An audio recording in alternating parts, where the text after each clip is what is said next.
Alors, on est confronté à un problème, pour commencer. C'est que tout ce qu'elle a dit, je ne sais pas faire, en fait. C'est-à-dire que on commence... j'y pensais en venant, en fait, en me disant, mais j'ai accepté quoi, là, en fait, j'ai pas compris. Et, je dois expliquer comment je discute avec Castaldi. Quelles sont les techniques oratoires que j'utilise sur TPMP? Ça va pas être facile, ça. D'une façon générale, si vous voulez, il faut toujours commencer à se méfier quand on parle de technique oratoire. C'est quelque chose que j'aime pas, et au fond, j'ai pas de technique oratoire, au sens où effectivement, ce qui m'interpelle, ce qui m'intéresse, c'est la vérité. Je suis un chercheur de vérité, et chaque homme qui prend la parole devrait finalement être investi par une seule quête, qui est la recherche de la vérité. Dans l'histoire antique, vous savez sans doute que ce débat sur la vérité et la parole est un débat ancien qui a opposé les sophistes, notamment avec toute l'école de Platon, d'Aristote, etc. Et au fond, on a pensé un temps que on pouvait, et on le pense toujours d'ailleurs, qu'on pouvait imaginer de parler pour parler, qu'on pouvait imaginer de parler pour convaincre, et qu'en soi, la parole était quelque part préexistait à l'être, en quelque sorte. C'est toute la philosophie des sophistes, au fond, et qu'on a fait de la parole un métier en tant que tel. Et du reste, en tant qu'avocat, on vous dit souvent, mais finalement, vous êtes l'homme de la parole. Je ne sais pas si c'est un truc qui m'agace plus que ça, d'ailleurs. Au fond, ça ne veut rien dire dire je suis l'homme de la parole. Et c'est la raison, par exemple, pour laquelle j'ai toujours refusé, pour ma part, de participer à la conférence du stage, prestigieuse conférence du stage de Paris, dont sont issus les grands pénalistes parisiens. J'ai toujours refusé de participer à cette conférence du stage parce que, précisément, elle faisait de la parole un absolu. Elle faisait de la parole une fin en soi. Moi, je ne fais pas de la parole une fin en soi. Moi, je suis une culture dans laquelle le Verbe se fait chair et habite parmi nous. C'est ma culture et c'est ma raison, en fait. Au sens où, effectivement, quand je prends la parole, je ne prends pas la parole pour défendre des idées, pour ce qui me concerne. Avocat, je prends la parole pour défendre des gens. C'est pas la même chose, en fait. Ma parole n'est pas au service d'une idée. Elle est au service de quelqu'un. Et d'ailleurs, c'est toute la grâce, toute la particularité, par exemple, des prédicateurs. Les prédicateurs ne sont pas au service des idées, ils sont au service de quelqu'un. Ils sont au service de Dieu, au service de la transcendance, ils sont au service, finalement, de la vérité, au service du bien, du beau, du vrai, incarné à travers, effectivement, la personne de Dieu. Et donc, on est confronté à une première difficulté, c'est que est-ce qu'on peut parler de tout, et est-ce que surtout, finalement, la parole a raison de tout? Dans cette crise, au fond, est-ce qu'on peut défendre, c'est le problème de la politique, est-ce qu'on peut défendre le pass vaccinal un jour et ne pas finalement défendre l'inverse le second jour? C'est compliqué parce que, au fond, la vérité, elle est quand même la fin de la parole. La vérité... Alors, c'est pas une question de Pilate, hein, qu'est-ce que la vérité? Mais c'est un peu l'idée, c'est ce qui doit quand même nous guider. Souvent, nous avons un problème dans nos prises de position, c'est que nous avons perdu de vue cette recherche de la vérité. La technique, nous avons, si vous voulez, on est dans un monde très curieux, en fait, mais c'est vrai depuis la nuit des temps. Je ne sais pas si vous avez lu les stratagèmes de Schopenhauer, qui sont un modèle du genre, en fait, où... En réalité, Schopenhauer vous apprend, à travers les différents stratagèmes, à vous positionner en débat et vous apprend à argumenter, contre-argumenter. Finalement, c'est de la sophistique pure, la parole comme fin en soi. Moi j'ai enseigné Schopenhauer pour le coup, mais je ne me suis jamais retrouvé dans cette vision de la parole. Je ne me suis jamais retrouvé dans une parole qui n'a pas d'autre fin qu'elle-même, au fond, et dont on pourrait parler de tout, de rien, de la même façon. Il me semble que la parole n'a d'intérêt que lorsqu'elle est au service, je vous l'ai dit, de la vérité, au service du bien, et que fondamentalement, en toute chose, il faut considérer la fin, et que la première réalité est sans doute celle-là, quelle est la fin que je défends? Lorsque je prends la parole, et lorsque finalement je passe de la pensée à la parole, c'est-à-dire qu'en fait il y a un mouvement de l'âme, qui est celui véritablement de l'extériorisation, c'est-à-dire que ce qui était de l'ordre de l'intime, eh bien tout à coup s'extériorise, eh bien, au service de quoi j'extériorise, pourquoi je parle, à qui je parle et de quoi je parle. Alors, ces trois questions, elles sont assez importantes parce que, fondamentalement, la première question, un petit peu à l'envers, c'est à qui je parle. Et nous sommes dans une situation, dans une société assez curieuse à cet égard, où au fond, c'est par exemple ce que me reprochera l'ordre, qui dira que j'ai une vulgarité, qui n'est pas compatible avec la profession d'avocat, comme si la profession d'avocat avait une parole qui n'était pas celle de la majorité des Français, et désormais je compte écrire à l'ordre pour dire que je ne parle pas comme certains Français, je parle comme le président de la République, et que donc élevé à la fonction présidentielle, il s'agit bien évidemment d'abandonner les poursuites. L'idée étant de dire que, bien évidemment, que je ne parle pas de la même façon, je ne vous parle pas de la même façon que je parle au plateau de TPMP. Je ne vais pas sur LCP de la même façon que je vais sur le plateau de TPMP, encore que. Ça pourrait se discuter. Mais à un moment, si vous voulez, il y a une difficulté qui est à qui je parle. À qui je parle, quel est mon interlocuteur? Qui est celui à qui je m'adresse? Qui est ce vis-à-vis? Et de facto, il importe quand je parle de savoir à qui je parle, de savoir quelle est la qualité de celui à qui je m'adresse. Pour une raison qui est relativement simple, c'est qu'il importe que je creuse quelle est son histoire, en tout cas que j'en ai une idée, un peu approximative au moins, que j'ai une idée de ses positions, et que, parce que ça va m'aider à le cerner et donc avoir le bon langage. Et surtout être là où il ne m'attend pas, au fond. Et je vous donne un exemple qui n'a pas eu lieu, mais qui aurait pu avoir lieu, mais qui était assez facile. Au fond, hier, j'aurais dû débattre, avant qu'il annule, avec Jean-Luc Romero sur la fin de vie. Je me suis donc intéressé à qui était Jean-Luc Romero, quoique je le savais un peu. Je me suis donc intéressé à son positionnement. Son positionnement, il est intéressant parce qu'il me permet de déterminer qui il est. Ce positionnement, ce à qui je parle, devient intéressant parce que du coup, avec qui je débat? Je débat avec quelqu'un qui est j'aurais dire un défenseur de l'euthanasie, quelqu'un qui a fait de l'euthanasie une question de principe, une question effectivement qui est son cheval de bataille. Il considère que l'euthanasie constitue donc la mort dans la dignité, là où évidemment j'ai la position inverse.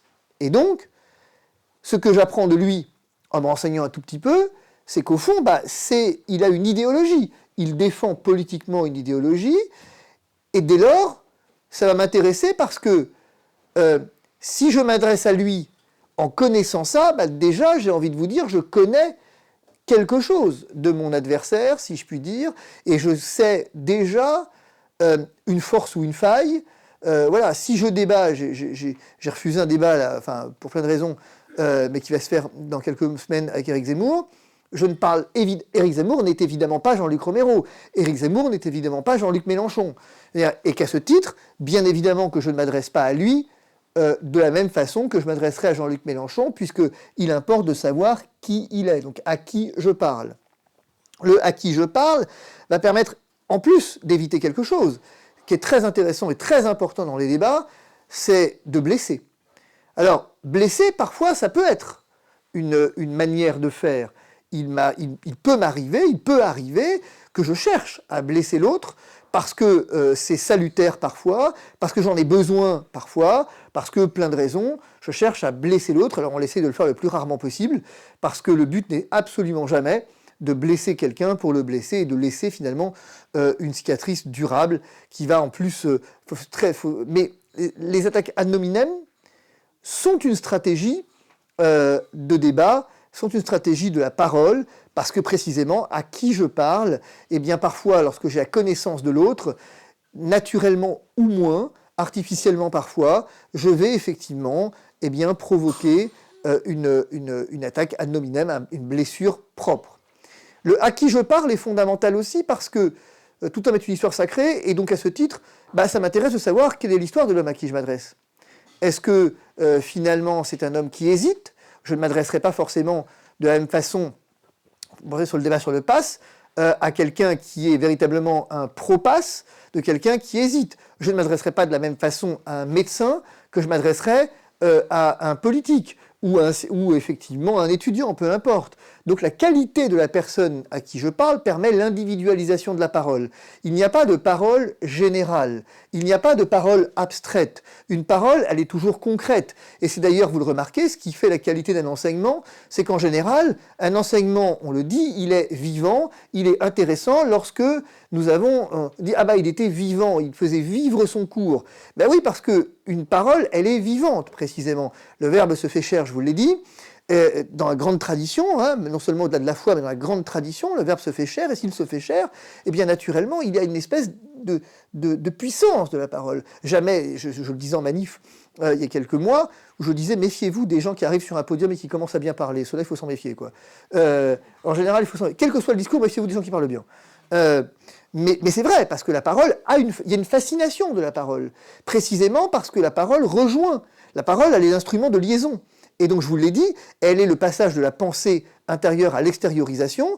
Et donc, plus je vais avoir une parole qui s'incarne, et plus je vais avoir une parole qui, tout à coup, va avoir une force, et une force de frappe, pourrait-on dire. Donc, première observation, à qui je parle. Deuxième observation, eh bien, de quoi je parle? Et ici, nous sommes dans un élément qui est tout à fait substantiel dans cette affaire du pass, c'est qu'au fond, on a tendance à penser qu'on peut parler de tout. C'est un réel problème, l'idée de parler de tout, parce que c'est pas vrai. Nous ne parlons que de sujets que nous connaissons. Et c'est ici que la vérité a son importance. Je ne peux effectivement débattre et parler que de sujets dont j'ai la connaissance. Non, alors, ou que je l'ai parce que je l'ai par culture, et pourquoi pas, ou que je l'ai par expertise, parce que j'ai travaillé dessus, et parce que concrètement, j'ai forgé une expertise sur celle-ci. Et c'est par exemple la raison pour laquelle j'avais refusé d'aller débattre avec Zemmour, chez Cyril, dans sa nouvelle émission, parce que j'étais censé aller y parler avec lui de l'islam. D'abord, je m'en fous un peu, surtout en ce moment, mais peu importe. Au-delà de ça, c'est que j'allais dire quoi sur l'islam? Quelle était ma légitimité pour parler de l'islam? J'avais aucune légitimité. Et finalement, ça allait être un débat d'opinion. Et il n'y a rien de pire que la parole qui se veut opinion.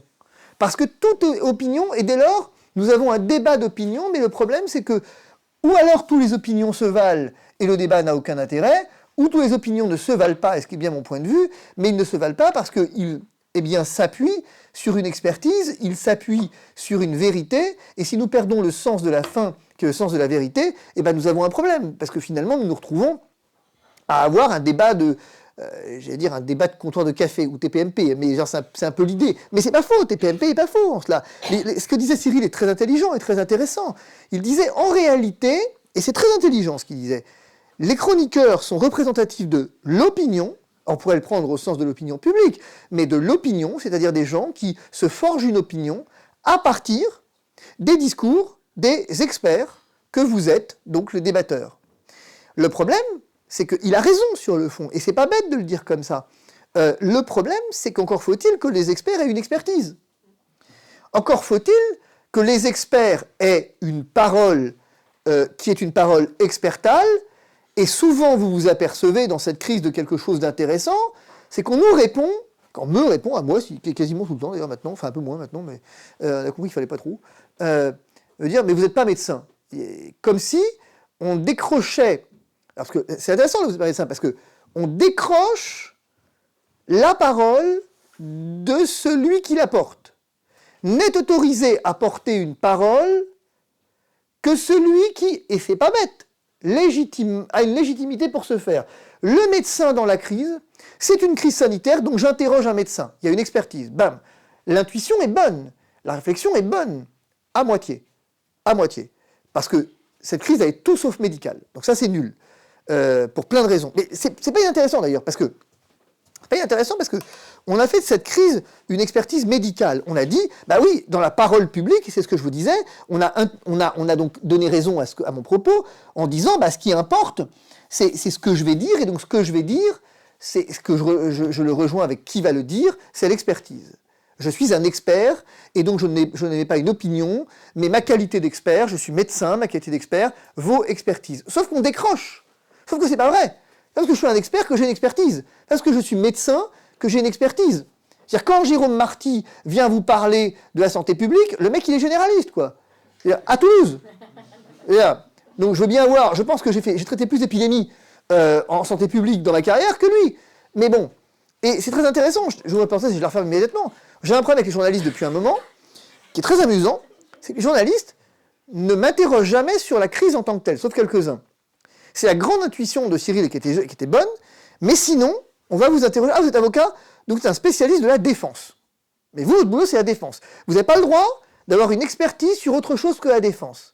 Mais ce qui n'est pas idiot en soi, c'est réducteur. Les Américains ont une vision très différente des choses. Et tout ça pour dire quoi? Pour dire qu'à la fin, le vrai débat, il est celui-là. Donc, qui parle? Enfin, non, d'abord, oui, qui parle et comment on parle? Quelle est cette parole que je porte? Et de grâce, ayez une parole expertale, ayez une parole sourcée, ayez une parole de vérité, une parole objective, qui effectivement est documentée. Nous sommes dans une dictature de l'opinion, et c'est absolument terrible, c'est terrifiant, parce que finalement, on manipule l'opinion. Mon objectif n'est jamais de manipuler l'opinion, il n'est jamais de dire à l'opinion ce qu'il doit penser, ce qu'il doit effectivement... C'est pour ça que jamais je ne dirais... Contrairement à ce que cherche à me faire dire Jérôme Marty, jamais je ne dirais qu'il ne faut pas se vacciner. Je dirais, voilà les limites de la vaccination. C'est-à-dire, vous me dites que, eh bien, voici les limites. Ce qui m'interpelle sur un dernier point, c'est que souvent, il importe en manière oratoire, il y a un élément tout à fait substantiel, c'est que souvent, c'est la question qui importe. On va affirmer des vérités. Sauf que moi, c'est assez rare que je fasse ça. En général, quand j'ai un expert en face, eh ben, j'interroge l'expert. Sauf que je l'interroge avec mes sources.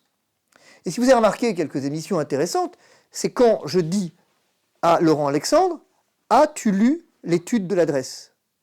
Oui ou non? Tu m'expliques qu'il y a 29 fois plus de chances d'aller en réanimation. Okay. As-tu lu l'étude sur laquelle tu t'appuies? As-tu lu l'étude? Et là, il y a un bug. Il y a un bug parce que il sait bien que ma question n'en est pas une. Il sait bien que ma question est une question rhétorique. Il sait bien que derrière, il a usé de sa qualité d'expert et que donc, je vais aller chercher sa qualité d'expert. Mais il sait aussi, parce qu'il me connaît, que ma question, elle n'est pas anodine et que je ne pose que les questions auxquelles j'ai déjà la réponse. Alors ça, je vous demande juste une anecdote. J'ai appris ça dans ma carrière. Ne posez les questions que les questions auxquelles vous avez déjà la réponse. Jamais, en débat, jamais.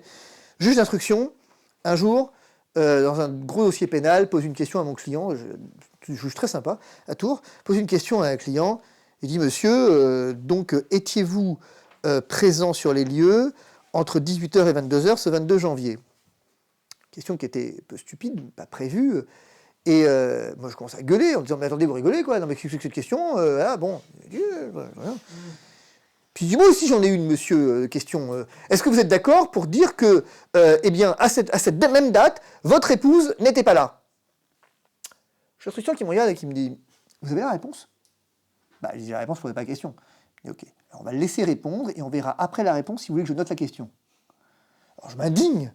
Vous avez cette histoire, vous avez à noter la question, enfin, les droits de la défense, machin, si vous voulez. N'empêche qu'on va quand même noter la question après. Hein. Et donc, je pose la question, le gars fait une réponse qui l'enfonce à 3 km, quoi, c'est bon. Mais vraiment, rien qu'avec ça, il est en tôle, quoi. Et le juge d'instruction me dit, vous voulez toujours que je note la question? Non, c'est pas la peine. Non, ça va aller. Mais, il me dit, ici, les questions, c'est moi qui les pose. Vous ne posez que les questions auxquelles vous avez la réponse. Ça m'a appris un truc. Et c'est vrai en débat aussi. Évitez de poser une question à laquelle vous n'avez pas la réponse. Parce que si vous posez une question à laquelle vous n'avez pas la réponse, d'abord, vous ne pouvez pas vérifier si la réponse est bonne.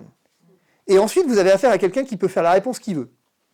Donc, vous ne posez que les questions auxquelles vous avez déjà la réponse.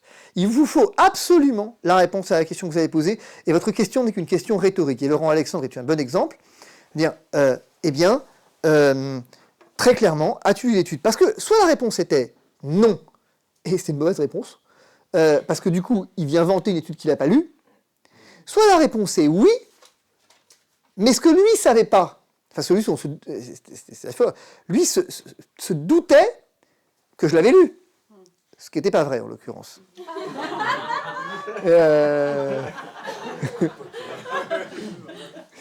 Ce qui en l'occurrence n'était pas vrai. Mais ça, il ne le savait pas. Parce que je lui dis, parce que tu l'as lu, parce qu'évidemment, ma question est, tu l'as lu? Non mais Laurent, c'est une vraie question. Tu l'as lu? Non, parce que moi, je l'ai lu. À partir du moment où vous dites ça, il est coincé, en fait. Parce que vous savez qu'il ne l'a pas lu. Vous savez qu'il ne l'a pas lu parce que sinon, il l'aurait cité d'emblée. Il en aurait cité les passages pertinents, parce que c'est un réflexe de citer, pour montrer que vous l'avez lu, vous avez un réflexe qui est de citer l'étude, machin, truc, voilà. Vous citez des passages pour montrer que vous l'avez lu. Là, il ne le fait pas. Et là, du coup, il y a une espèce bah, du coup, je provoque une espèce de pugilat, quoi. Qui fait qu'à la fin, bah, voilà. Alors après, ce qui est vrai, ce qu'il faut bien avoir en conscience, c'est que je ne suis pas forcément un modèle. Hein. D'ailleurs, je me dirige en modèle de rien, moi. Ouh là là. Mais ma parole à moi, elle est toujours tranchante. Je n'ai pas... Alors, j'ai de la parole bienveillante, mais rarement en débat. Mais j'ai une parole tranchante. Et d'ailleurs, mes filles, par exemple, deux de mes filles, trois enfants, mes deux filles, deux ados, refusent de discuter avec moi. Refusent. Quand on s'énerve un peu, quand je lui dis, j'ai toujours l'argument de dire, on va en débattre. Jamais. Voilà. Donc voilà, l'idée générale. Et en fait, c'est ça, c'est pour ça que je vous dis que je ne suis pas forcément le mieux placé, en fait, moi. Je ne suis pas forcément le mieux placé parce que voilà. En fait, moi, je rentre dedans, c'est ça ma technique, en fait. Mais c'est vrai, c'est la technique du cogneur. Vous savez, à la boxe, moi, j'ai boxé très longtemps. La technique du cogneur, c'est vous avez un type qui esquive, deux grandes techniques. Vous avez un mec qui esquive tout le temps et qui fatigue l'adversaire. Puis vous en avez un qui arrive sur le ring, il commence à poum, poum, poum, poum, poum, poum, poum, taper, en fait. L'adversaire n'a pas encore... Le mec, il n'a pas encore compris qu'il était sur un ring, que déjà, il s'est pris une quinzaine de coups, quoi. Moi, j'étais celui-là. Merci beaucoup, Maître.